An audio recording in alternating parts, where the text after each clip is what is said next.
Saludos y bienvenidos todos a este webinar bajo el tema Facturación y Codificación de Medicina Interna. Mi nombre es la doctora Noemi Rodríguez Rivera, en representación de la empresa que dirijo, Intellidata Solutions Group, soluciones para la administración de las unidades de servicio de salud, Healthcare Management Advisors. Nuestra agenda de hoy lee como sigue. Vamos a tener nuestro saludo, luego presentaremos el recurso educativo formalmente. Los participantes pueden anotar su nombre, su profesión, a qué se dedican o en qué oficina trabajan, y si son estudiantes, puede poner estudiante, para que todos tengamos una idea de qué hacemos cada uno, a qué nos dedicamos, y podamos establecer esa línea de confianza, ese bonding para las próximas horas en las que vamos a estar compartiendo sobre este tema. Tendremos entonces la introducción a la presentación y vamos a discutir posterior a esto la nomenclatura y las definiciones, que no es otra cosa que el lenguaje en el que vamos a comunicarnos, y ciertas siglas que significa lo mismo, nomenclatura, para poder comprender el resto de las diapositivas que vamos a estar trabajando. Lenguaje que se utiliza no solamente en esta taxonomía, es decir, en esta especialidad, sino en todas las taxonomías. Es importante que vayamos aprendiendo y familiarizándonos con las mismas. Luego vamos a entrar a la codificación para el internista, unos básicos, los basics, yo le llamo, para comparar el servicio de evaluación y manejo versus los servicios preventivos. Entonces, vamos a explicar lo que sería queja principal para definir cómo identificamos esa queja principal. Vamos a hablar sobre el historial de enfermedad actual, revisión de sistemas. Luego entramos a historial pasado, familiar y social. Todo esto es manejo de información de ese expediente médico, que es muy importante para tener lo que llamamos supporting documentation, o esa documentación adicional que va a justificar los diagnósticos y procedimientos que vamos a estar utilizando. Vamos a hablar sobre de qué manera le solicitamos al paciente que complete los formularios de información. Vamos a hablar del examen médico, toma de decisiones médicas. Luego vamos a tocar el tema de la facturación basada en tiempo, facturación de servicios prestados por el personal. Luego hablaremos sobre facturar un procedimiento y una visita al consultorio el mismo día. Seguimos con la consulta y entramos a los códigos comunes de diagnóstico de medicina interna de ICD-10, códigos comunes de procedimientos de medicina interna de CPT, los modificadores comunes en medicina interna específicamente.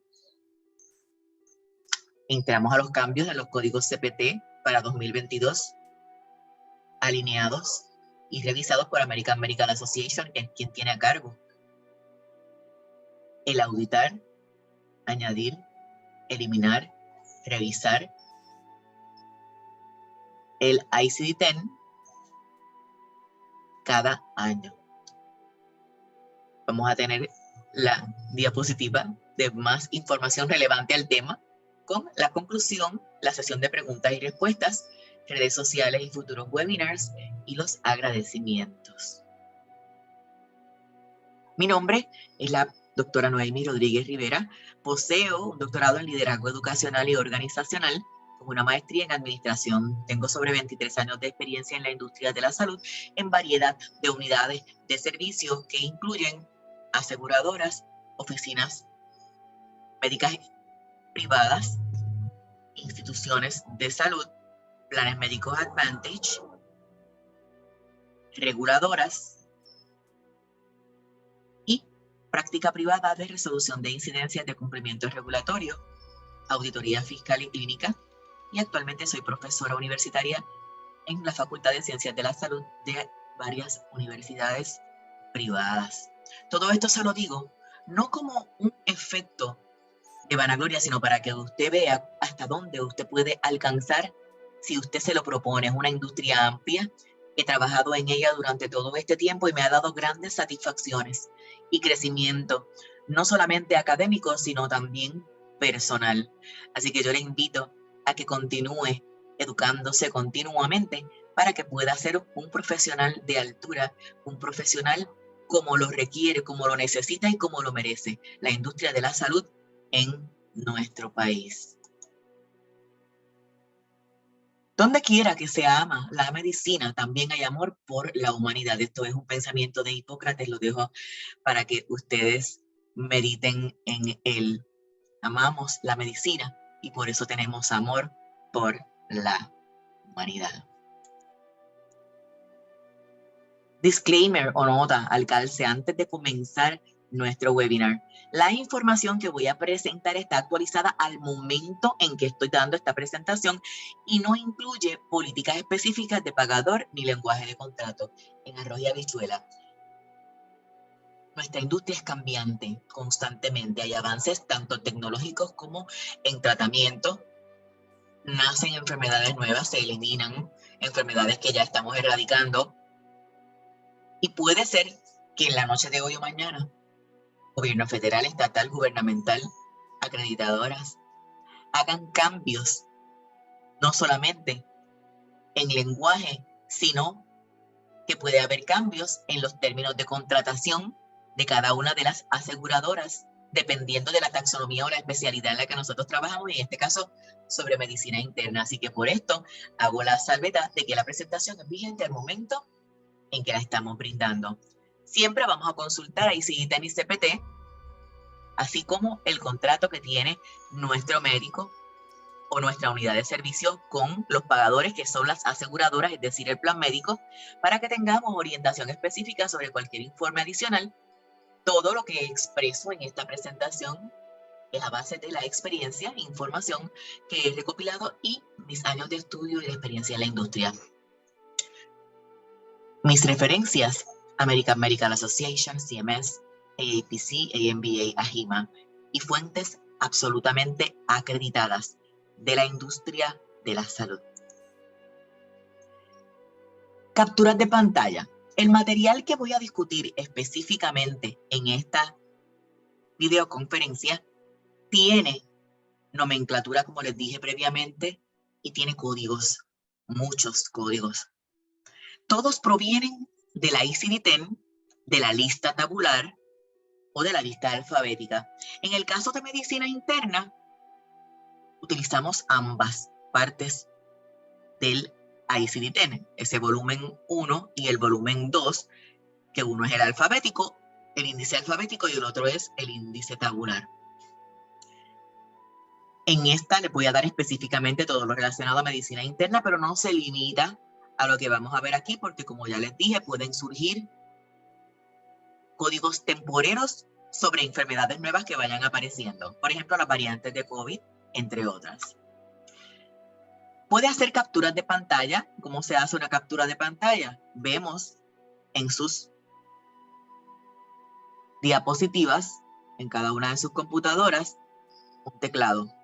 Usted pulsa la tecla PRTSC que vemos en la foto izquierda, que significa print screen, para retratar su pantalla. Luego en una hoja Word va a pulsar simultáneamente las teclas Control V, que es la foto que vemos en la derecha, y con eso pega esa información que usted está capturando de esa pantalla y puede mantener la información. Para uso exclusivo de estudio, no se puede compartir en redes sociales ni internet porque está protegida por derechos de autor. Todos los derechos son reservados por Interdata Solutions Group, Puerto Rico. Evaluar y manejar la información sobre un paciente es una parte bien importante de un internista, medicina interna, que es de lo que estamos hablando. Así que codificar estas visitas va a tener, obviamente, un resultado en lo que es esa práctica, y un resultado como financiero, que es nuestro rol. Convertir esa visita del paciente en códigos que van a resultar en flujo de dinero. Decisiones sobre qué nivel vamos a facturar de códigos de evaluación y manejo es bastante complicado, y a veces el médico mismo no sabe identificar ese nivel de complejidad. Hacerlo bien pudiera ser difícil, pero ese es nuestro rol, y para eso tenemos estas educaciones continuas. En este seminario voy a centrar los estándares de documentación para los códigos de evaluación y manejo. Vamos a hablar sobre los códigos ICD-10, CPT y modificadores comunes para esta taxonomía o especialidad específica que va a impulsar esa parte financiera que no podemos obviar, aunque mucha gente no le gusta escucharlo, pero es un negocio. Y muchos internistas o subespecialistas de medicina interna requieren de esto para que esas oficinas médicas continúen operando. Si no tenemos esa entrada de dinero, si no tenemos ese cash flow, la oficina médica no va a poder seguir dando los servicios de calidad que amerita el paciente y sobre todo que nos exigen las entidades reguladoras. Nomenclatura y definiciones. Como les dije anteriormente, nuestra industria opera sobre las bases del idioma inglés y se utiliza mucha nomenclatura y siglas que debemos conocer para que podamos entender, número uno, el lenguaje en el que se habla en vivo, en el que hablan los profesionales de la salud, y número dos, para que sepamos a qué se refiere y lo comencemos a utilizar y a aplicar en nuestra práctica. ILI significa Internal Medicine, Clinical and Laboratory Immunology. IM, Internal Medicine. IMG, Internal Medicine de Geriatría, Geriatrics.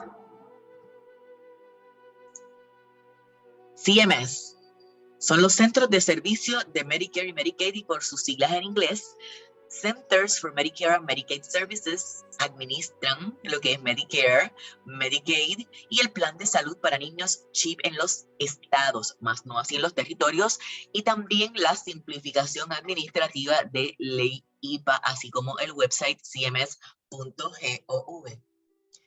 El DHHS,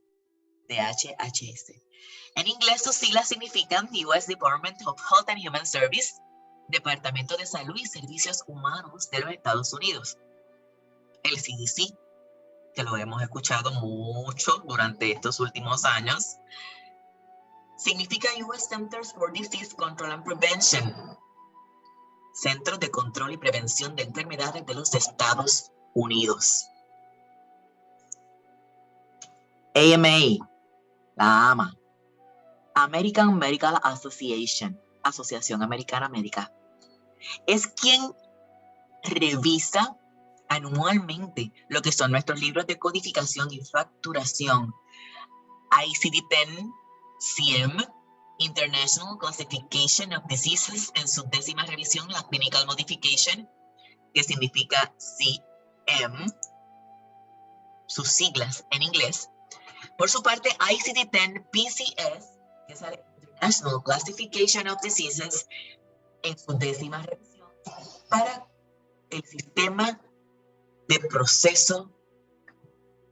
procedimiento para codificación.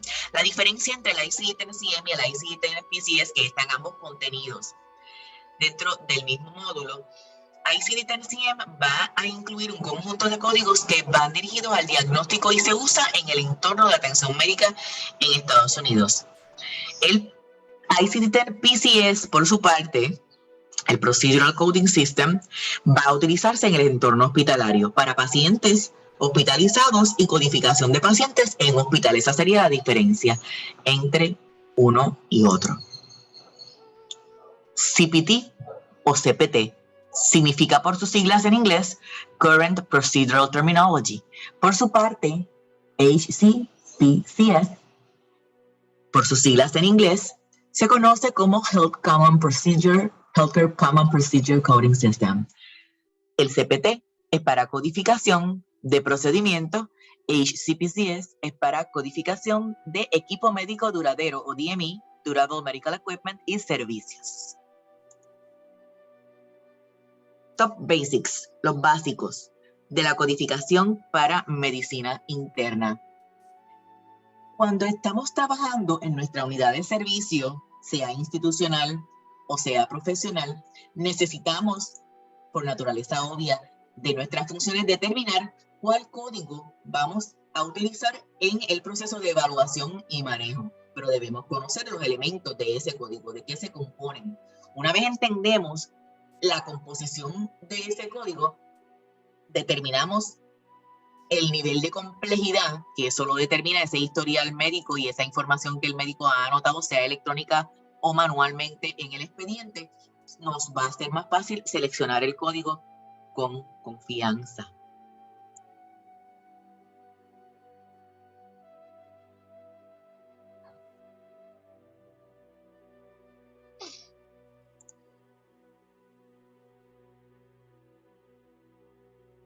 Evaluación y manejo. ¿Cómo determinamos esa evaluación y manejo versus el servicio preventivo?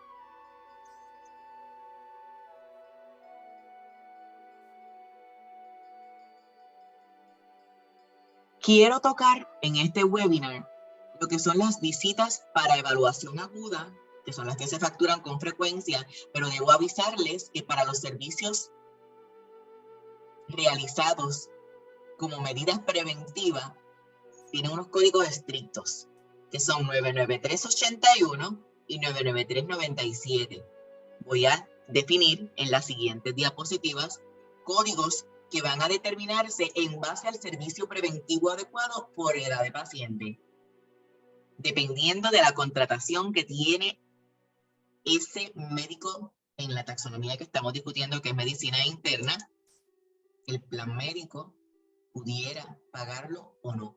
En el caso de Medicare, le estoy hablando de estos servicios preventivos. Medicare en particular no paga servicios preventivos. Los Advantage sí,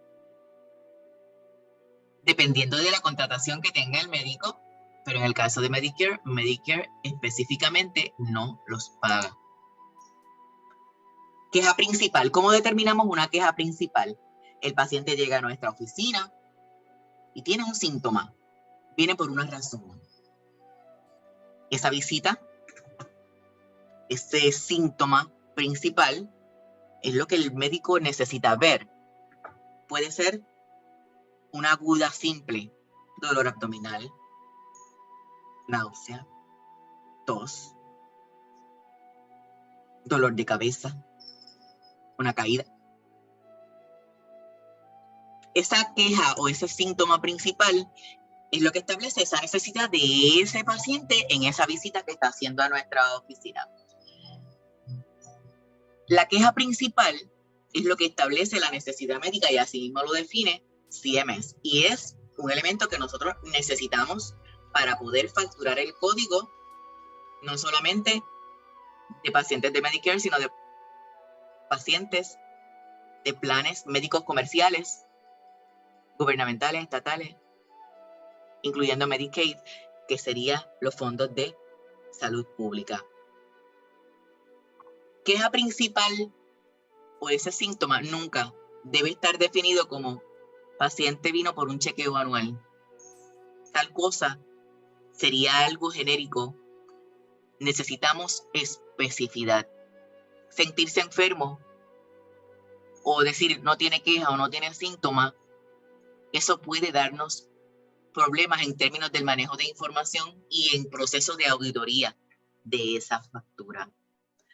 Antes de que pensemos en hacer esa traducción del lenguaje médico a código, debe estar documentada esa queja principal y eso es más bien responsabilidad del área clínica, porque nuestro rol como facturadores y codificadores va dirigido absolutamente a la parte financiera de esa unidad de servicio. Sin embargo, nuestro trabajo va a depender de que esa información dentro de ese historial por el personal clínico, considerando enfermería y los médicos, debe estar de una manera adecuada para que nosotros podamos hacer esa traducción. Una vez tenemos la queja principal, pasamos entonces al siguiente paso con el que vamos a seleccionar el nivel de complejidad.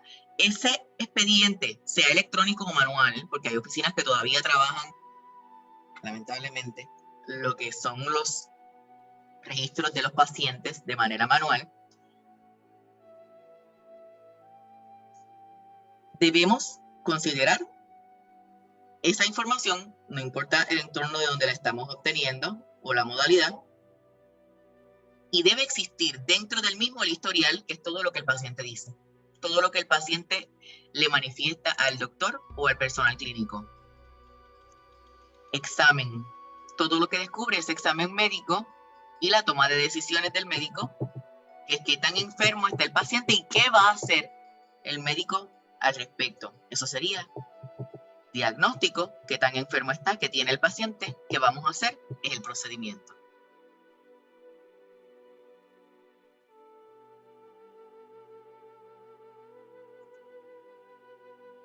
Historial médico. Historial de enfermedad actual. Esto va a ser toda esa comunicación que va a tener ese paciente con el médico, se recopila y esta información puede ser por un cuestionario, puede ser one-on-one, el médico con el paciente, y tenemos 3 elementos diferentes de este historial que debemos considerar para establecer el nivel de codificación, es decir, el nivel de complejidad de esa visita. Historia de la enfermedad actual. Revisar el sistema, que es la revisión que hace el médico, historial pasado, familiar y social. ¿Qué sería el historial de enfermedad actual? Ubicar dónde le duele, dónde es su queja, la duración, cuánto tiempo lleva con ese síntoma, tiempo, le duele solo en situaciones específicas, cuando come, cuando se levanta, cuando se acuesta, cuando se para, cuando se dobla, cuando va al baño, severidad, ¿cuánto le duele? Del 1 al 10, dígame. Siendo 1 el nivel de severidad más bajo, 10 el insoportable, excruciating, ¿cuánto duele? Signo y síntoma asociado. Ocurre siempre con algún otro síntoma, concomitantemente al mismo tiempo. Factores de modificadores. Duele menos cuando se le aplica hielo, duele menos cuando toma agua, duele menos cuando se acuesta, se le alivia cuando se acuesta, se le alivia cuando va al baño, se le alivia cuando descansa, se le alivia con un analgésico. Contexto. ¿En qué contexto le duele?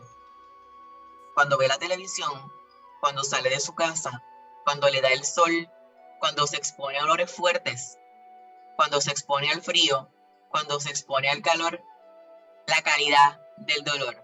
¿Cómo es? Punzante, ardiente, le pica, le arde.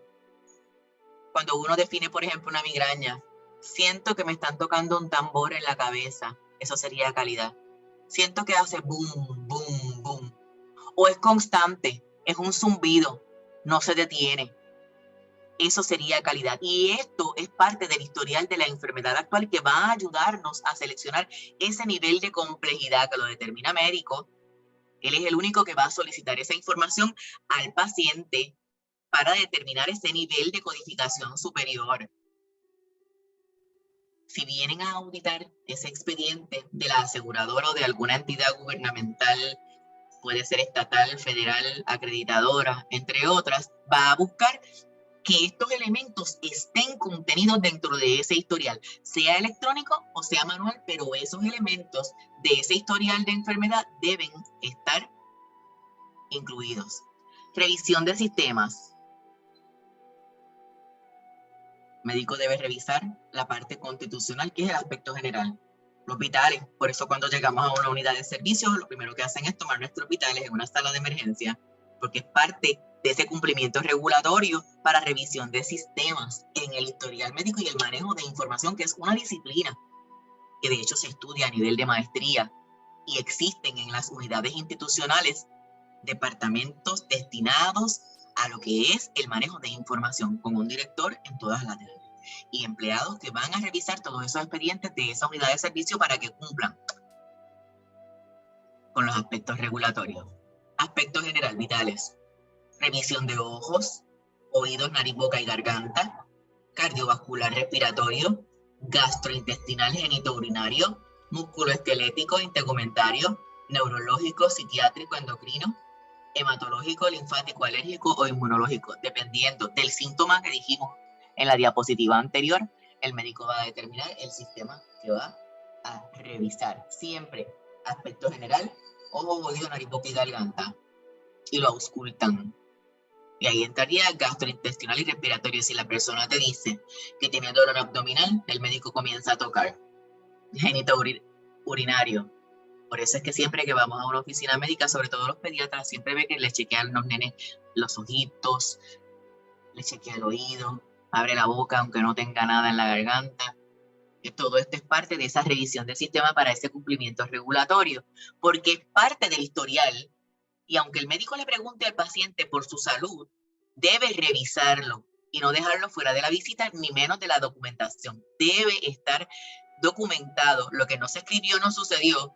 Y esto es lo que va a cumplir con el estándar correcto de cumplimiento regulatorio. Estas 14 áreas corporales que acabo de definirles son las que se consideran para la revisión de sistemas. Historial pasado, familiar y social. Es importante lo que le pasa hoy a ese paciente, pero hay elementos que van a considerarse parte de ese historial para nosotros determinar, y digo nosotros incluyendo el personal clínico. Recuerde que esta determinación usted la va a tener ya en blanco y negro en ese récord para usted convertirlo en código. Quien determina el nivel de complejidad es el clínico, es el médico. El médico debe preguntarle a ese paciente sobre cualquier antecedente médico, familiar o social. Dolencia, cirugía que ha tenido ese paciente, si hay alguna queja médica que afecta a la familia constantemente o que haya sido la causa de muerte de algún miembro de familia, y el social, que puede tener en cuenta lo que sería sustancias controladas, alcohol, situación de empleo y educación.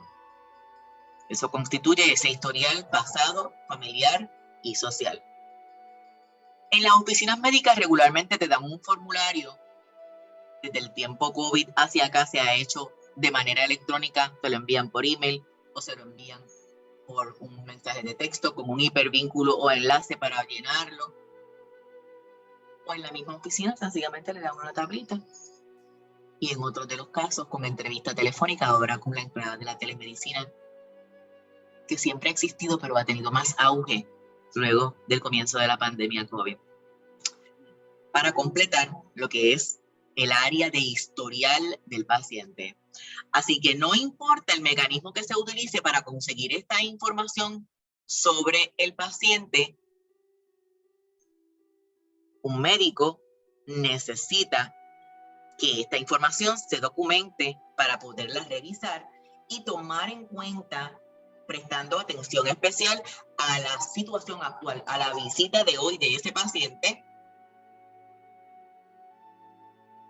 Y de esta manera no se dificulta ese proceso de registro, aparte de que es un requisito de manejo de información, y el médico revisa esa información para fines y propósitos de calidad de servicio. Y voy a dar unos ejemplos de esto.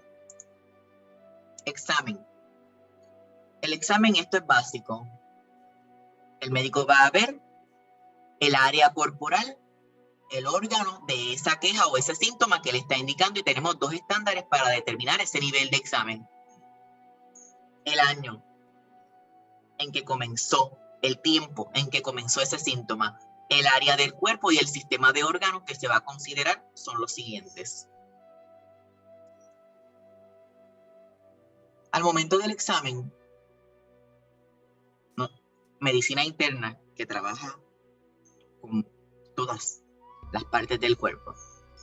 Parte del cuerpo: cabeza, cuello, pecho, abdomen, área genital, espalda, brazos, izquierdo, derecho, piernas, derecha, izquierda, órganos, sistema de órganos, ojos, oídos, nariz, boca, garganta, cardiovascular, respiratorio, gastrointestinal, músculo esqueletal, piel, neurológica, psiquiátrico, hematológico, linfático, inmunológico. Son las áreas a considerarse en el momento de examen. Cuantas más partes del cuerpo el doctor examine, más compleja se va a convertir la visita y el nivel. Para un nivel más alto de código, dentro de la ICD-10 tenemos siempre el código base, y bajo ese código base de ese diagnóstico hay unos subcódigos. Esos subcódigos van teniendo un nivel más alto. Y un médico, dependiendo de los sistemas de órganos que examine, mientras más examine, más complejo va a ser ese nivel. Tenemos 4 niveles de complejidad para los fines del CPT, de procedimiento. Vemos la tablita en la pantalla, a la izquierda examen y a la derecha los elementos mínimos para determinar ese nivel de complejidad. Estos son los 4 niveles de complejidad que define CPT. Problem focused. Recuerden que nosotros tenemos que acostumbrarnos al lenguaje inglés, que es sobre las bases donde está sostenido nuestro sistema de codificación, facturación, auditoría médica y de medicina en general. Enfocado en el problema, va a evaluar un elemento mínimo de un área del cuerpo o sistema de órganos. Expanded Problem Focused. Mínimo de elementos, 6 áreas del cuerpo u sistemas de órganos. Detailed, detallado, 6 sistemas de órganos. Comprensivo, 9 sistemas de órganos.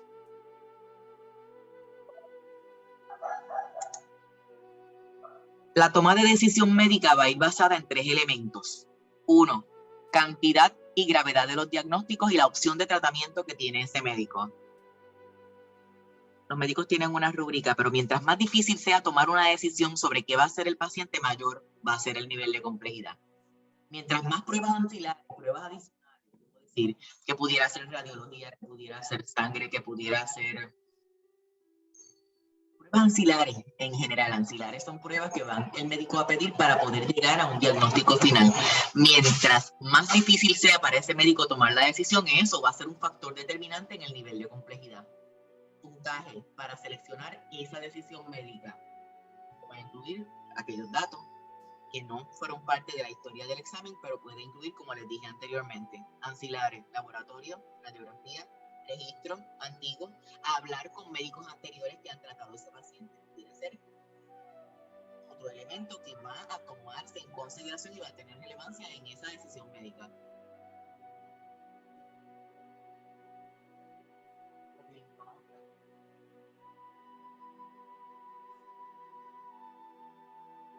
El problema, procedimiento de diagnóstico ordenado y cómo vamos a manejarlo.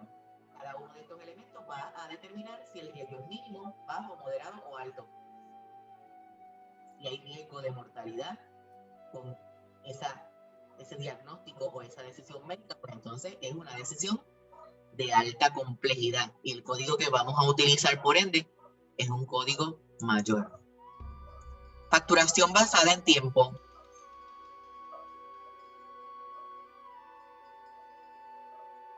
Mire, el nivel va a basarse en tiempo. Tenemos códigos de encuentro, es decir, de visita. Si es una visita de un paciente nuevo, está con el médico 15 minutos, eso tiene un código de procedimiento. Si está 30 minutos es otro código. Si está 45 minutos es otro código. Si está 1 hora es otro código. Y ahí va aumentando ese nivel de complejidad de ese código de procedimiento. Va a basarse en el tiempo que se encuentra dentro del CPT. Por ejemplo, 50 minutos con el 50% del tiempo asesorando o coordinando esa atención. Podemos utilizar un 99215. 15 minutos un paciente nuevo sería un 99213. En este caso específico del 99215, que fueron 50 minutos, esa documentación del historial para manejo de información, examen, toma de decisiones, no va a ser relevante porque el médico está documentando ese propósito de atención al paciente y además de esta documentación, el médico debe indicar específicamente el tiempo total que pasó con el paciente y que dedicó a ese asesoramiento y la coordinación de ese proceso de sanidad por el síntoma o diagnóstico final, si lo tenemos, que ha venido ese paciente a nuestra oficina o a la unidad de servicio. Servicios prestados por el personal de oficina o staff. Clínicamente, no solamente te va a ver el médico, hay enfermeras asistentes que van a estar trabajando con esa persona en una unidad institucional, por ejemplo. Así que el médico puede facturar algunos servicios que va a realizar ese personal siempre y cuando sean dirigidos por el médico hay leyes estatales y regulaciones que pueden limitar lo que el personal clínico o enfermeras pueden hacer, pero en circunstancias apropiadas y debidamente documentadas en el expediente con la supervisión del médico se pudieran facturar. Y también importante, depende de la contratación que tenga esa taxonomía, ese médico, es decir, con la aseguradora. Una enfermera o asistente médica pudiera realizar visitas como control de presión arterial, de peso, sin que el paciente vea al médico. La visita del consultorio establecida 99211 se puede facturar para estos fines siempre y cuando haya elementos de evaluación y manejo, asesoramiento o discusión sobre medicación. Esto pasa, ¿sabe dónde? En las visitas a los hogares. Esos programas de visita a los hogares, y de hecho viene por ahí, hay unos fondos que van a asignar para un tipo de cuidado paliativo, no por enfermeras. Eso va a estar bien interesante y más adelante va a haber un webinar sobre eso, de ese tipo de asistentes que no son enfermeras y cuidan en los hogares a personas. Si el médico ve a un paciente, nunca usamos el 99211 porque el 99211 va dirigido a servicios que realiza el personal, no el médico. La facturación del médico va a denominarse en regulaciones de Medicare como facturación desde el incidente o la visita, desde que se origina ese síntoma. Así que los servicios prestados de 99211 son servicios generales que no proporciona el médico, sino que proporciona enfermera, asistente u otro personal. 99211 no lo usamos si el médico vio al paciente. El tipo de facturación se puede usar en algunos casos para un médico de nivel medio, asistentes médicos, enfermeros practicantes, residentes que todavía no han completado sus estudios. Lo vimos en el webinar de modificadores, cuando el médico profesor supervisa una visita o un procedimiento de un residente o de un médico interno, de qué manera se factura y cuál modificador usamos. Esta sería una de las situaciones cuando un asistente médico, un enfermero practicante o un interno atiende a un paciente. Siempre y cuando los servicios que brindan los médicos sea para un problema que existe en el momento de la visita y vaya dirigido al médico y el médico esté disponible de inmediato para dar esa asistencia, es decir, en la misma sala, pero no en la misma sala de examen, en la oficina, bajo su supervisión, dando instrucciones, consultando con ese enfermero, con ese personal, asistente médico, enfermero practicante, interno.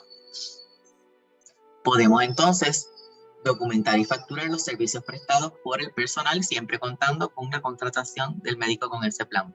Facturación de procedimiento y visita a consultorio el mismo día.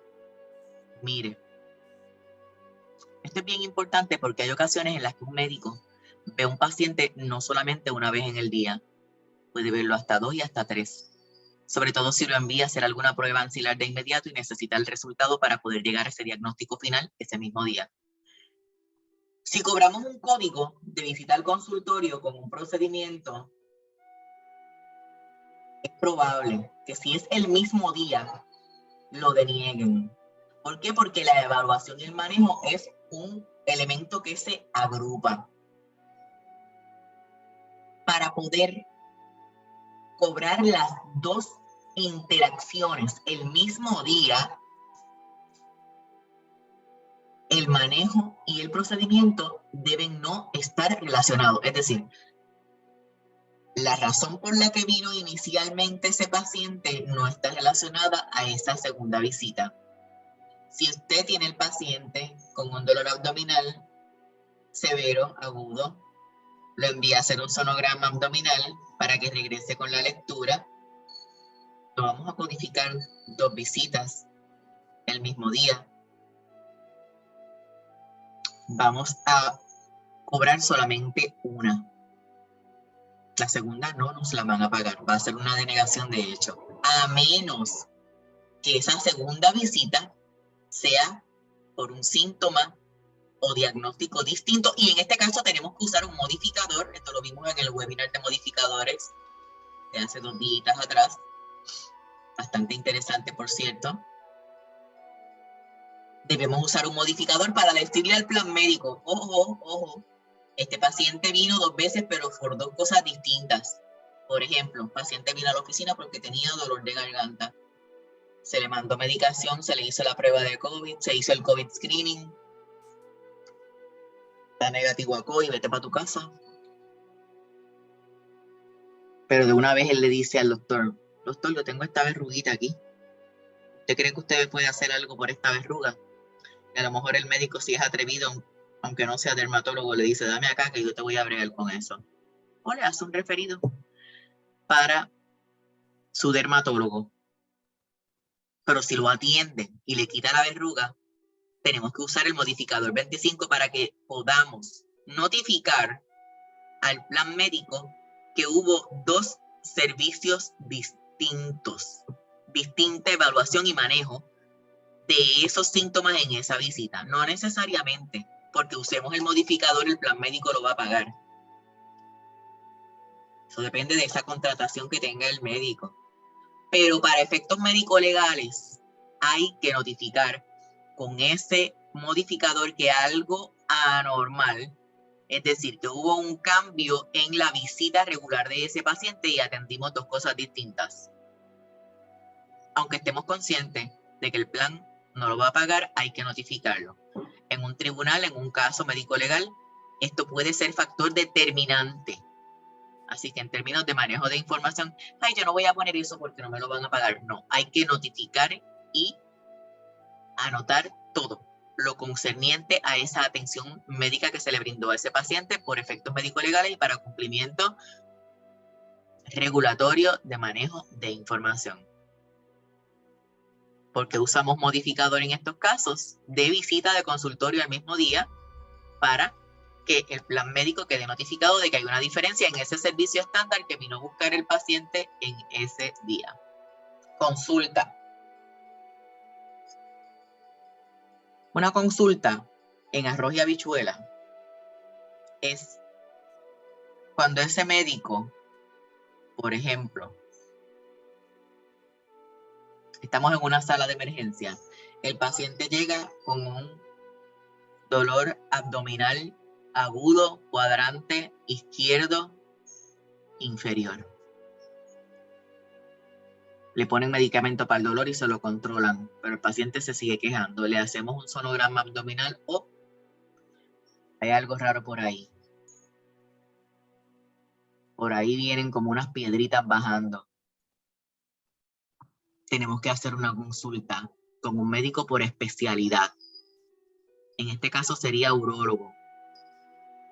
Para ver qué vamos a hacer con esa piedrita. Ese médico que va a hacer esa consulta, ese médico especialista, regularmente va a recibir mayor pago por esa consulta que por la visita a la oficina o una visita al piso cuando un paciente está hospitalizado. Pero debemos cumplir con unos puntos particulares para que ese pago de consulta de ese médico especialista, y en este caso estamos hablando de medicina interna, medicina interna me atrevería a decir 50%, 60% de los pacientes en una sala de emergencia.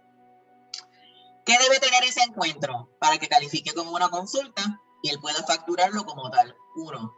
El encuentro debe haber sido solicitado por otro proveedor, por otro médico de sala de emergencia. Él era el médico interno que estaba, de medicina interna que estaba en turno. Doctor, tenemos aquí una consulta para que venga a revisarlo. Ese es el primer requisito. Por eso los médicos cuando van a sala de emergencia le dicen a la ward clerk o la secretaria que hay, necesito copia del historial de ese paciente y de la consulta. Y hay un documento, tanto escrito como electrónico, para evidenciar esa solicitud de esa consulta por el médico de la sala de emergencia, por el generalista o por el emergenciólogo. 2.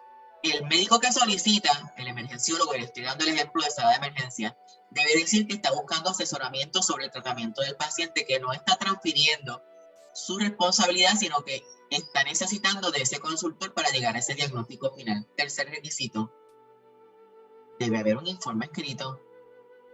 El consultor debe finalmente anotar, escribir electrónico o manual un informe a ese médico que lo solicitó. Vi el paciente y lo voy a hospitalizar.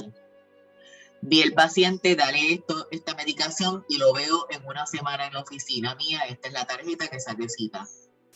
Puede ser una carta o una copia de una nota de progreso. Ese Progress Note está electrónicamente y manualmente en algunas unidades de servicio, pero eso debe estar documentado. Importante, reglas de consulta que se encuentran en estado de cambio. CMS, que son los centros de servicio de Medicare y Medicaid, nuestra agencia reguladora matriz, va a tratar de evitar el número de consultas.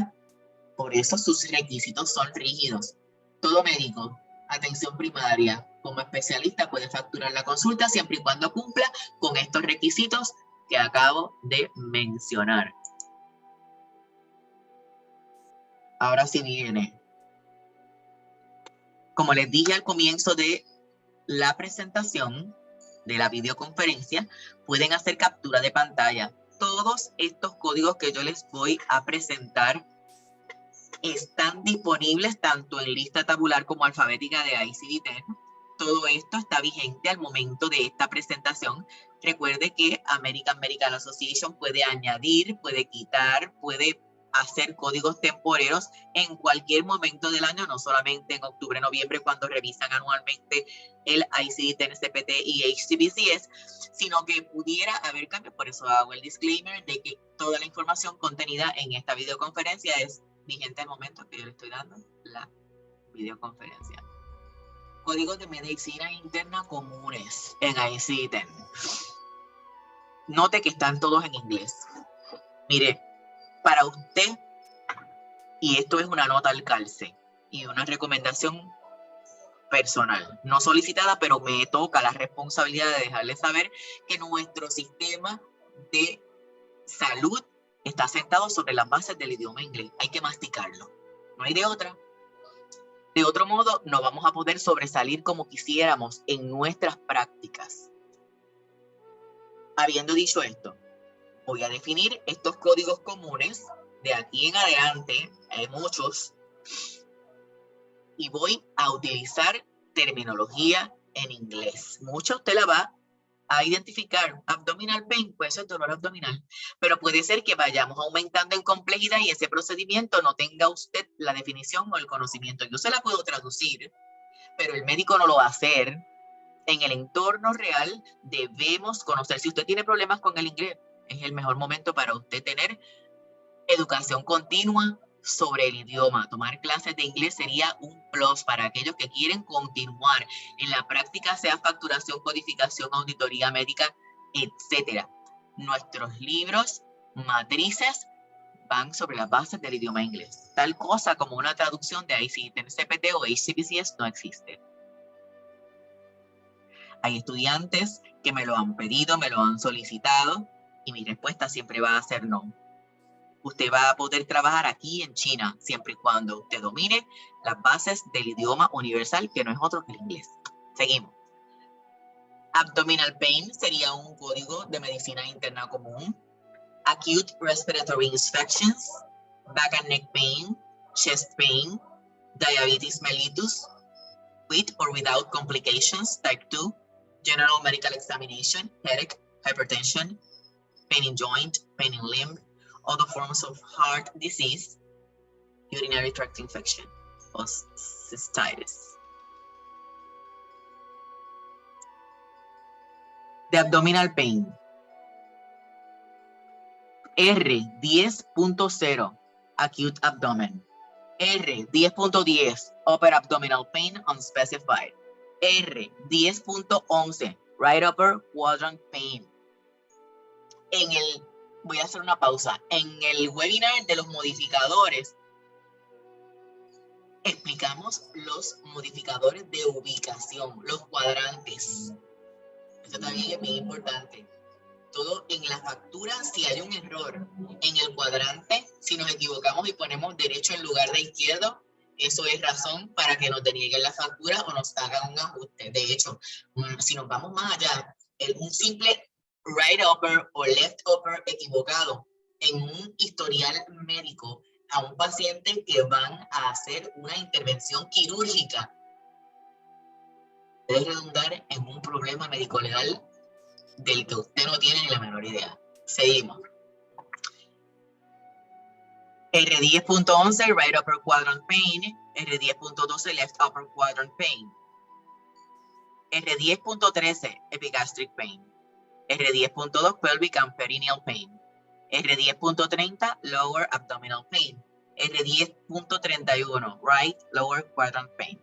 R10.32, left lower quadrant pain. R10.33, periumbilical pain. R10.84, generalized abdominal pain. R10.9, con asterisco, abdominal pain no específico, unspecified. Esto requiere mayor documentación. Back and neck pain. M54.2, cervicalgia. M54.5, low back pain, dolor de espalda. M54.6, pain in thoracic spine. M54.89, other dorsalgia. M54.9, asterisco, no específico, dorsalgia. Eso requiere mayor documentación. Acute respiratory infections. Qué miedo da eso ahora, estornudan y ya uno sale corriendo. J, todo lo que va dirigido a infección respiratoria o a sistema respiratorio empieza con J. J02.8, acute pharyngitis due to other specified organism. J02.9, faringitis aguda no específica, asterisco, necesita documentación adicional. J06.9, acute upper respiratory infection unspecified. Cuando dice unspecified, que no es específico, esto va a requerir mayor prueba ancilar y debe estar documentado. Es decir, no específico porque todavía no tengo diagnóstico final, sería un rule out y en ese caso necesito pruebas ancilares adicionales, placa, CT, MRI, otro tipo de pruebas específicas que me van a llevar a mí al diagnóstico final. Eso es lo que significa el asterisco. J20.0, acute bronchitis due to mycoplasma pneumonia. Bronquitis aguda por neumonía micoplasma. J20.1, acute bronchitis due to hemophilus por influenza. J20.2, acute bronchitis due to streptococcus. J20.3, acute bronchitis due to Coxsackie virus. J20.4, acute bronchitis due to parainfluenza virus. Influenza y parainfluenza son dos virus distintos de la misma familia. J20.5, acute bronchitis due to respiratory syncytial virus. Oiga, el virus sincitial, esto le da regularmente a los prenatales, bebés prematuros. Se da también en adultos, pero lo he visto más en prenatales. J20.6, acute bronchitis due to rhinovirus, que hay como más de 300 rhinovirus, y yo creo que nunca en la vida logramos tener la inmunidad de todos, porque donde quiera hay un rhinovirus nuevo, sobre todo cuando viajamos. Si se fija, cuando usted viaja, a veces viene con un catarrito, es que se expuso a un rhinovirus distinto al de su entorno. J20.7, acute bronchitis due to ecovirus.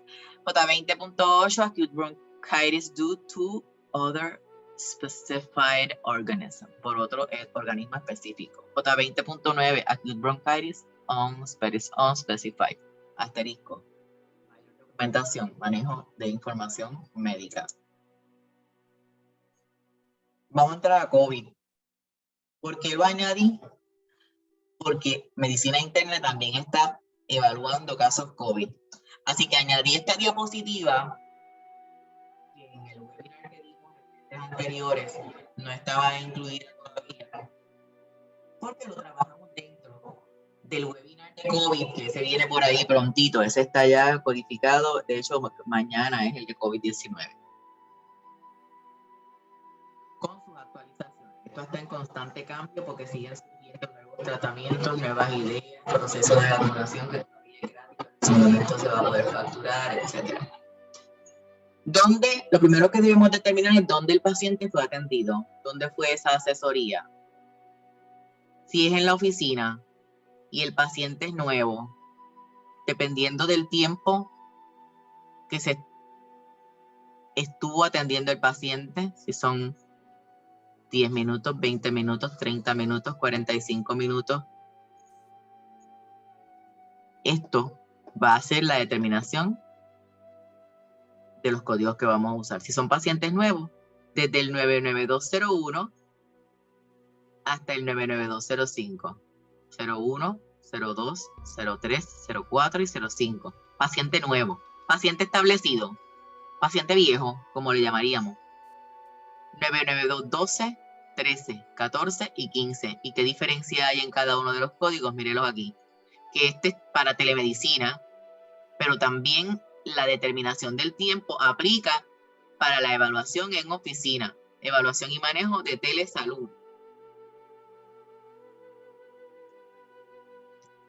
Paciente nuevo. Y ahora vamos a definir cada uno de esos códigos. 99201, visita típica de 10 minutos. 99202, de 20 minutos. 99203, de 30 minutos. 99204, de 45 minutos. 99205, de 45. Yo no creo que un médico que tenga un paciente que fue expuesto a COVID o que hay sospecha de que tenga COVID o que esté positivo a COVID quiera estar más de 10 minutos con ese paciente. Sin embargo, hay situaciones y hay situaciones porque cada paciente, cada condición es única, es unique. Paciente establecido. Vamos a definir estos códigos de paciente establecido, sea en oficina o telemedicina.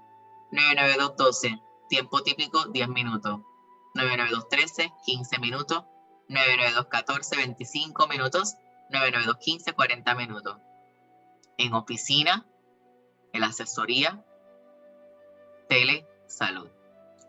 Por teléfono, paciente nuevo o establecido, no importa si es nuevo o establecido. 994-41, 5 a 10 minutos, teléfono. 994-42, 11 a 20 minutos. 994-43, de 21 a 30 minutos, teléfono. Virtual, establecida, nuevo o paciente establecido. 994-21, 5 a 10 minutos.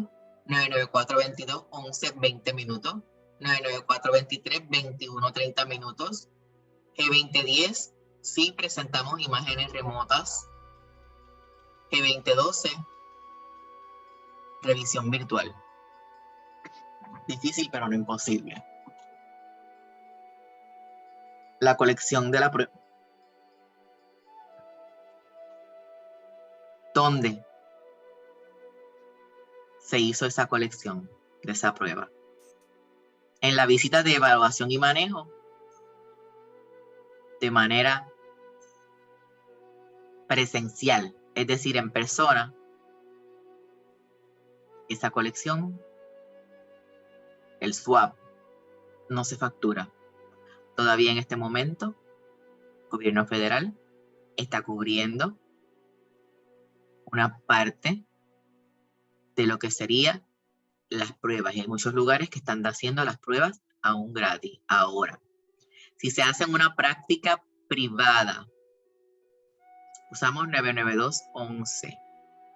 99000 si los requisitos se cumplen. Lugar independiente de prueba, 99211 también. El examen de COVID, si se hace en el laboratorio, 87635.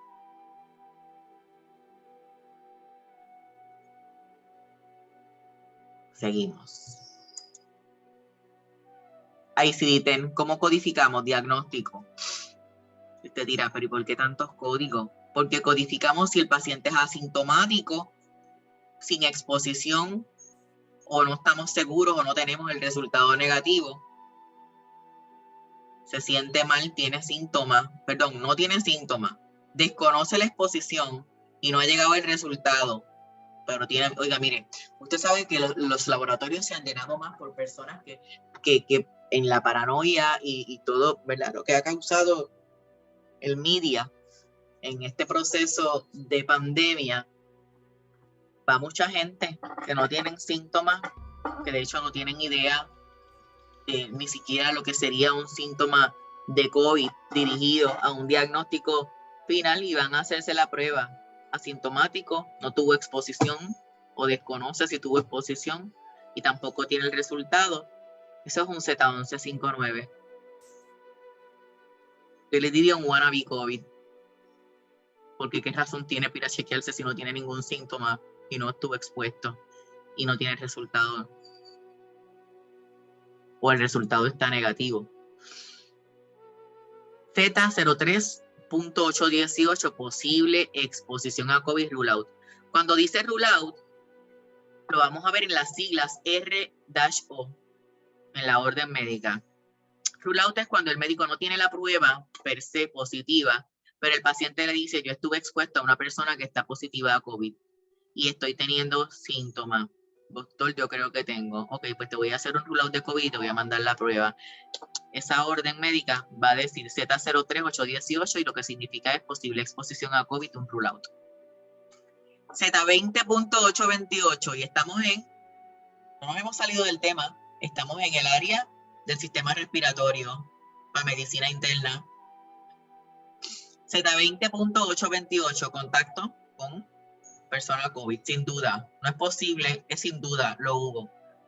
Exposición a ese contacto. Finalmente, a partir de abril 1 de 2020, el CDC dice, positivos a COVID-19, U07.1. Desde aquí no hay salida. Tengo COVID, positivo en la prueba, U07.1. Dolor de pecho, seguimos. R07.1, chest pain on breathing. R07.2, precordial pain. R0781, pleurodynia o pleurodynia. R07.82, intercostal pain. R0789, other chest pain. R07.9, chest pain unspecified. Me duele el pecho, pero como que no sé, como que siento que respiro y como que me aprieta, no específico. Diabetes mellitus con complicaciones tipo 2.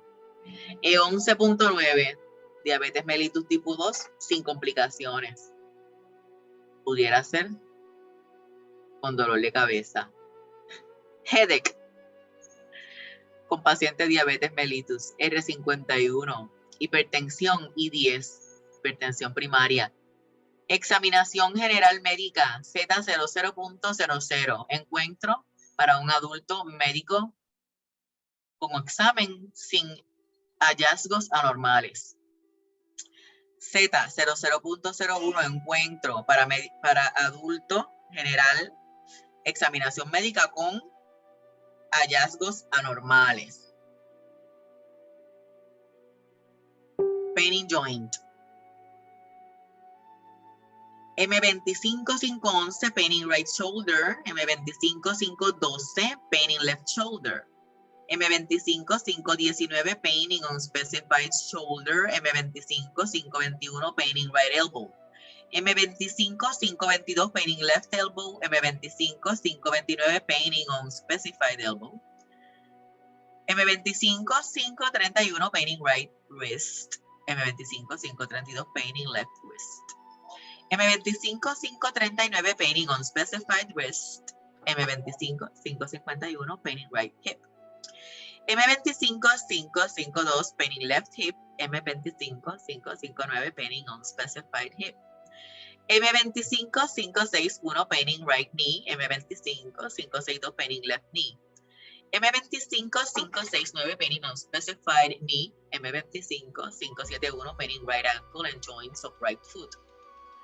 M25.572, pain in left ankle and joints of left foot. M25.579, pain in unspecified ankle and joints of unspecified foot. M25.50, pain in unspecified joint. M79601, pain in right arm. M79602, pain in left arm. M79603, pain in arm unspecified. M79604, pain in right leg. M79605, pain in left leg. M79606, pain in leg unspecified. Antes de continuar, yo quiero hacer una anotación que lo hablé en el webinar de modificadores, pero es atenuante y es meritorio que lo mencione de nuevo. Cuando el código especifica el lugar, no tenemos que usar un modificador de lugar anatómico. Repito, si el mismo código de ICD-10, el código de diagnóstico, te dice el lugar anatómico, no tenemos que añadir un código de lugar anatómico, porque lo dice claramente, pain in right shoulder. No hay que poner el modificador de lugar anatómico, si es derecha, si es izquierda, no hay que ponerlo, porque ya está dado en el mismo código. Pain in limb. M79609, pain on unspecified limb. M79621, pain in right upper arm. M79622, pain in the left upper arm. M79629, pain in unspecified upper arm. M79631, pain in right forearm. M79632, pain in left forearm. M79639, pain in unspecified forearm. M79641, pain in right hand. M79642, pain in left hand. M79643, pain in unspecified hand. M79644, pain in right fingers. M79645, pain in left fingers.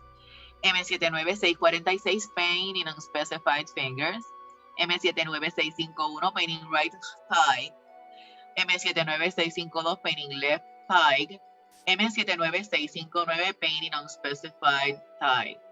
M79661, pain in right lower leg. M79662, pain in left lower leg. M79669, pain in unspecified lower leg. M79671, pain in right foot. M79672, pain in left foot.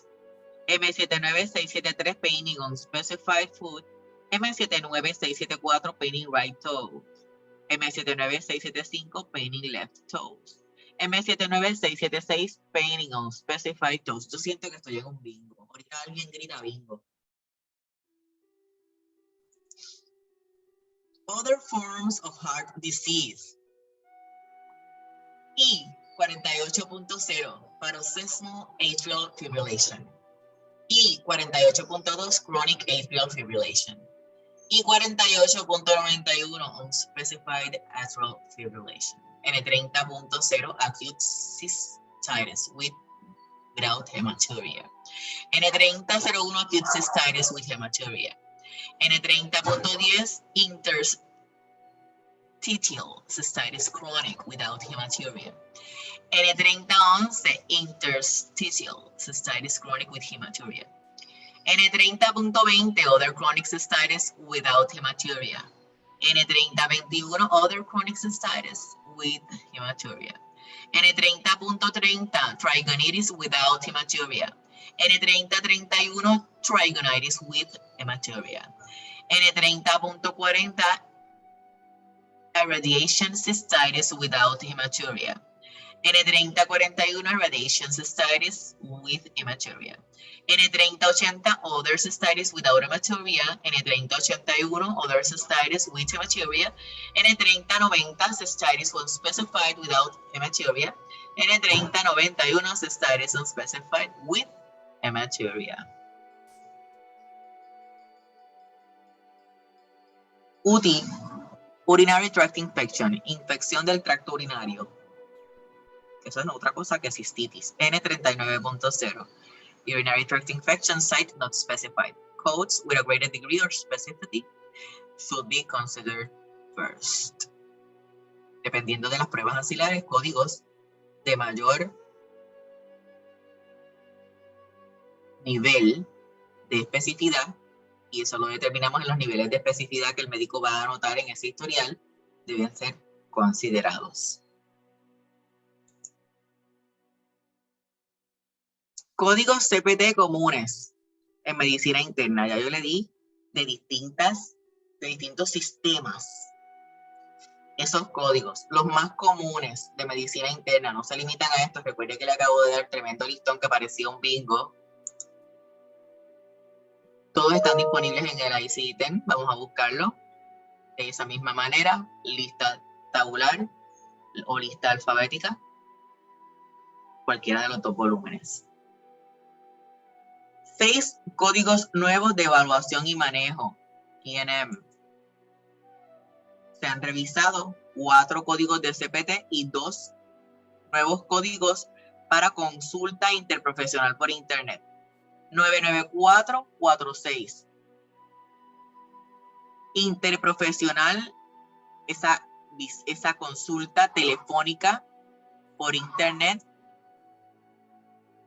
servicio provisto por un médico consultante que incluye reporte escrito y verbal sobre el tratamiento del paciente. Requiere médico o cualquier personal de la salud profesional 5 a 10 minutos de esa consulta médica con la discusión y la revisión. 99447, lo mismo que dije aquí, 11 a 20 minutos de consulta médica con discusión y resumen.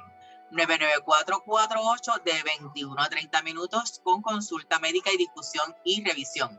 99449, 31 minutos o más de consulta con discusión y resumen.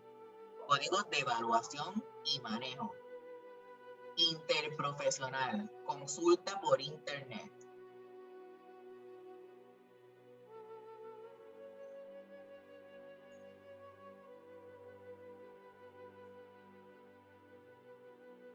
(99451) consulta, teléfono e internet, récord electrónico utilizado para assessment y manejo del servicio que se provee por un médico consultante que incluye informe escrito para el paciente, el tratamiento solicitado por otro médico, este es para consultas, por otro médico o profesional de la salud, 5 o más minutos de consulta en tiempo. 99451, este es para consultas de medicina interna, incluyendo sala de emergencia o visita en oficina referido por otro profesional de la salud cualificado. 99452, referido para consulta que se dio de manera interprofesional, telefónica, internet, récord electrónico referido, provisto por un médico que solicita el tratamiento, un médico cualificado o profesional de la salud cualificado, 30 minutos. 99452. 5 minutos o más. Desde el minuto 6. Dice 5 or more.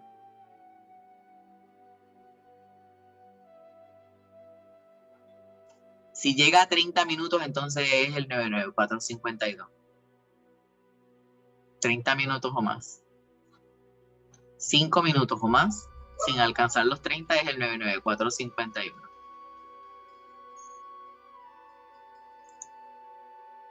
Tres nuevos códigos de CPT para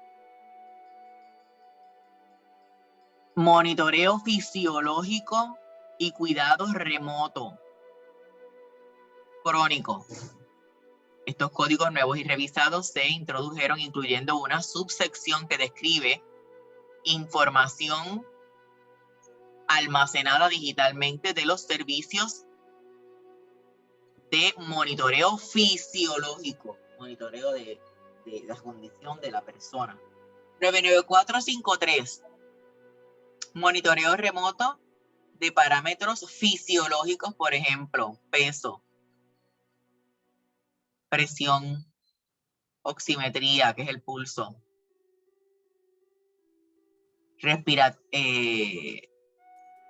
nivel respiratorio, el flow rate, educación del paciente sobre uso de equipo y manejo de equipo.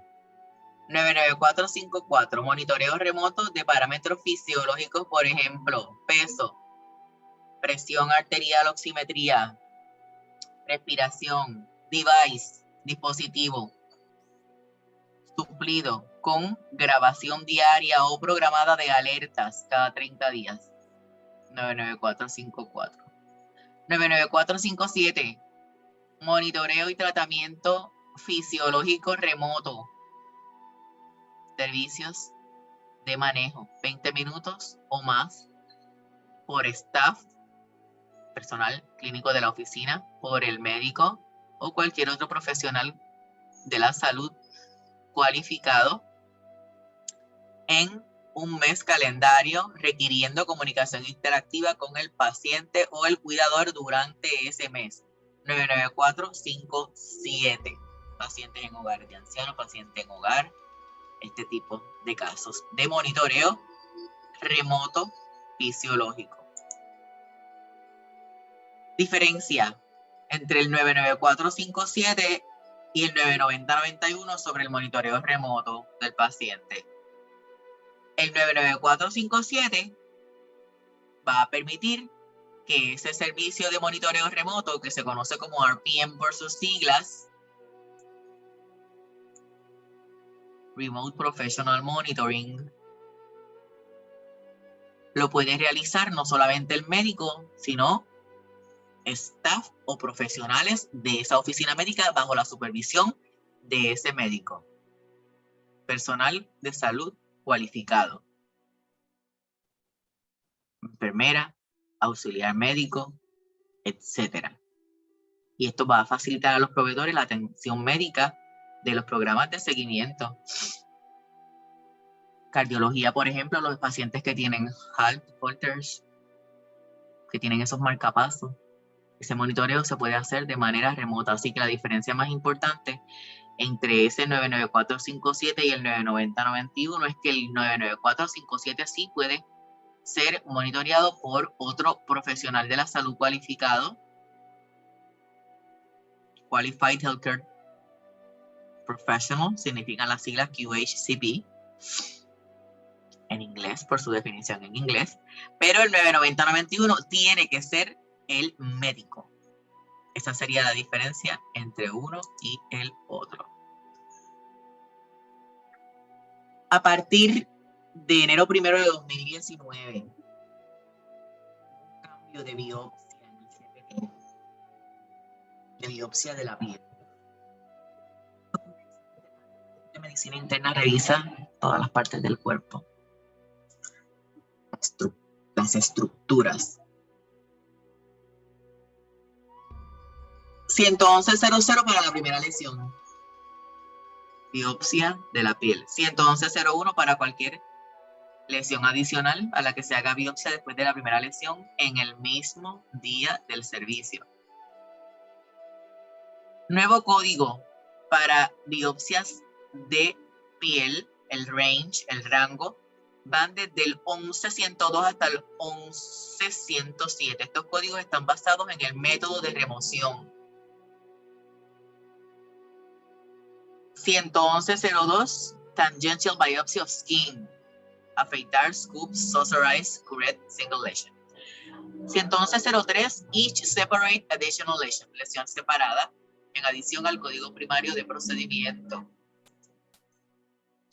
111.04, punch biopsy of skin, including simple closure when performed, single lesion. 111.05, each separate additional lesion list separately in addition to code for primary procedure. 111.06, biopsia incisional de la piel, incisional biopsy of skin, wedge, simple closure when performed, single lesion. 111.07, each separate additional lesion list separately in addition to code for primary procedure. Un monitor, un artículo de monitor de ICD-10 explica que cuando una lesión de piel se remueve completamente, sea por excisión o shape removal, esto sería como shred, la traducción de shape sería afeitar. Y centopathology es sacar, extraer un pedazo de piel para enviarlo a patología a examinar. Debe ser reportado con la excisión, con códigos de excisión, no como biopsia de CPT. También cada biopsia que se realiza en diferentes lesiones o diferentes lugares el mismo día debe ser realizada separada y no considerada como un componente de otro procedimiento. Nuevas notas instructivas para códigos de aspiración con aguja fina a partir del 1 de enero de 2019. Esto no se puede informar por separado con guía de imágenes. Hay un código para la aspiración con aguja fina de lesión inicial 4 nuevos códigos entran en vigencia para la aspiración de aguja fina en lesiones iniciales y utilizando modalidades de imagen que incluyen ultrasonido, que esos son sonogramas, fluoroscopía, que eso es con o sin contraste, tomografía computarizada, que eso es un CT o computerized tomography, resonancia magnética, magnetic resonance, que esos son MRI. Los próximos cambios de código CPT para la aspiración con aguja fina, Fine Needle Aspiration, es lo que significa esas siglas. Se elimina el 122 de aspiración con aguja fina con guía de imágenes. Se fue. Se añaden 9 códigos de biopsia por aspiración con aguja fina, que van a incluir supervisión radiológica y la interpretación radiológica de esa biopsia. Cada modalidad de imagen tiene 2 códigos, un código primario para la primera lesión y uno adicional para las lesiones adicionales. 10004. Each additional lesion lists separately. Enlistarlas separadas in addition to the code for primary procedure. 10005. Fine needle aspiration biopsy, including ultrasound guidance. Incluye ultrasonido. 10006. Each additional lesion se enlista separado en adición al código primario de ese procedimiento. 10007. Aspiración de biopsia por aguja fina, incluyendo guía fluoroscópica, que estos son los contrastes, primera lesión. 10008. Lesión adicional, enlistar separado en adición al código primario de procedimiento. 10009. Biopsia por aspiración de aguja fina, incluyendo guía DST, de resonancia, debo decir tomografía computarizada, CT, en una primera lesión. 10010. Cada lesión adicional que se enlista separada al código primario de procedimiento. 10011. Biopsia de aspiración con aguja fina, incluyendo MR guidance, que es resonancia magnética o MRI, primera lesión. 112. Lesión adicional que vamos a enlistar separada en adición al código de procedimiento primario. Los códigos 10005 y al 10012 se añadieron al reporte específico de guía de imagen de ultrasonido, fluoroscópica, que eso es con o sin contraste, guía, tomografía computarizada, que es CT, resonancia magnética, que es MRI. Nódulos linfáticos. Nuevo, 38531, biopsia o excisión de un nódulo inguinofemoral linfático. El nuevo código es 38531 y está en el mismo rango de excisión o biopsia de ganglios linfáticos abiertos. El 38531 se agrega al paréntesis para código adicional 38900, donde identificamos intraoperatoriamente lo que se conoce como el mapeo del ganglio linfático, que incluye inyección de tinte. Esos son los contrastes. Cuando se realizan, hay que enumerar por separado el código de procedimiento primario, como vimos en la diapositiva anterior. El 38531 como 38900 se informan juntos cuando ambos se realizan. Y los códigos para vulvectomía radical parcial, estamos hablando de códigos nuevos añadidos. Vulvectomía radical parcial y completa del 56630 al 56632 y 56633 al 56637. Ahora tienen un paréntesis que va a indicar que el usuario informe el 38531 si hay una biopsia de ganglio linfático inguinofemoral sin una linfadenectomía inguinofemoral completa. Y usted dirá, profesora, ¿pero y qué es eso? Arroz y habichuela, por favor. Recuerde que esto es material y lenguaje clínico. Usted no se lo va a inventar, entonces usted lo va a ver escrito ya dentro de ese informe y entonces es que nosotros hacemos esa traducción a códigos.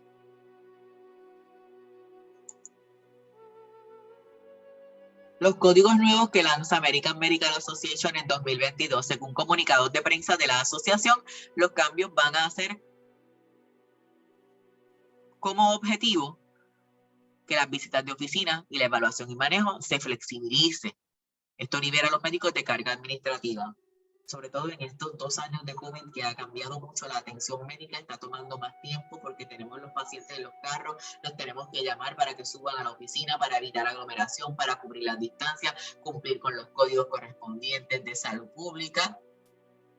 Y esos cambios en código CPT del 99201 al 99215 proponen adoptarse, se adoptaron, de hecho, el 1 de enero de 2021, eliminando el historial y examen físico como un elemento para seleccionar el código, permitiendo que los médicos eligieran la mejor atención al paciente y seleccionar el nivel de código según la toma de decisión médica o MDM, Medical Decision Making, o el tiempo total. Promueve que haya coherencia con la aseguradora y que haya más detalles agregados en la descripción de la pauta de ese código de procedimiento. En conclusión, el mundo de la codificación y facturación puede parecer complejo, pero recuerde que usted no va a codificar todas las taxonomías a menos que trabaje en una sala de emergencia, como trabajé yo desde mis 19 años, y ahí obtuve muchísimo conocimiento, que han cambiado muchísimos códigos, porque desde allá hasta acá ha llovido bastante, pero no se asuste, porque mientras usted se concentre en una misma taxonomía, es decir, usted trabaje en una oficina médica con una misma especialidad, usted misma va a ir aprendiendo con la repetición y se va a hacer experta en esa taxonomía. En mi experiencia, en el pasar de los años, durante los 25 años que he estado en la industria, he aprendido distintas taxonomías porque he tenido la oportunidad de estar expuesta a ellas. Ya caminé ese path, ya caminé esas veredas y por eso puedo educarles respecto a esto en el día de hoy, pero dependo también de educarme continuamente con distintas entidades acreditadoras a las que pertenezco y también con los reguladores que son quienes van a auditarnos y nos van a exigir esas medidas de cumplimiento. Vivimos en una época en que tenemos recursos sobre temas y que están disponibles muy fácilmente en las redes sociales y de forma gratuita en internet. Sin embargo, la mayor referencia por recomendación no se debe llevar por cualquier blog que vea en internet, porque recuerde que la facturación y la codificación es competencia y hay webs, incluyendo blogs, que están destinados a confundir a los facturadores para que fallen, no para que acierten. Así que es propio que nosotros utilicemos recursos de referencia, webinars de entidades como AMA, American Medical Association, CMS, da webinars independientes, Centers for Medicare and Medicaid Services, el DHHS también, y los publican en su web, Department of Health and Human Service, el CDC, la World Health Organization y otros. AMA, obviamente, ICD-10, CPT, HCPCS. En las prácticas, cada práctica tiene su asociación que también educa. En Puerto Rico tenemos la Asociación de Facturadores Médicos, AFAMED, a la que pertenezco personalmente. Sin embargo, mis educaciones continuas provienen de AHIMA, que es la American Health Information Management Association, AMBA, American Billing Medical Association, PMC y otras, con las que me mantengo al día, siempre revisando constantemente los websites de cada una de las aseguradoras por cualquier cambio particular que haya y la contratación de los médicos para los que trabajamos, las unidades de servicio, sean institucionales o profesionales. Muy contenta de poder compartir con ustedes en este webinar. Hay varios más calendarizados, espero que les haya sido de utilidad. Puede utilizar las capturas de pantalla que ha hecho para fines educativos. Recuerde que no podemos compartirlas en redes sociales o en internet porque es material que contiene propiedad intelectual de Intellidata Solutions Group con todos sus derechos reservados. Gracias por el tiempo dedicado. Mi nombre es la doctora Noemi Rodríguez. Me consiguen por las redes sociales, Facebook, Instagram y LinkedIn, Intellidata Solutions PR, o por mi nombre, doctora Noemi Rodríguez. En Eventbrite puede registrarse para recibir las actualizaciones de calendario de los webinars que se van a estar brindando próximamente y de la misma forma hacer registro si le interesara alguno. Dudas o preguntas, privadas me las puedes enviar por intellidatapr@gmail.com, que es el website de la empresa que dirijo, Intellidata Solutions Group, en los medios y plataformas sociales. Me complace muchísimo poderles haber colaborado en este proceso de aprendizaje en una industria maravillosa que me ha dado grandes satisfacciones y en la que me honro pertenecer. Que sea hasta una próxima ocasión y les veo pronto.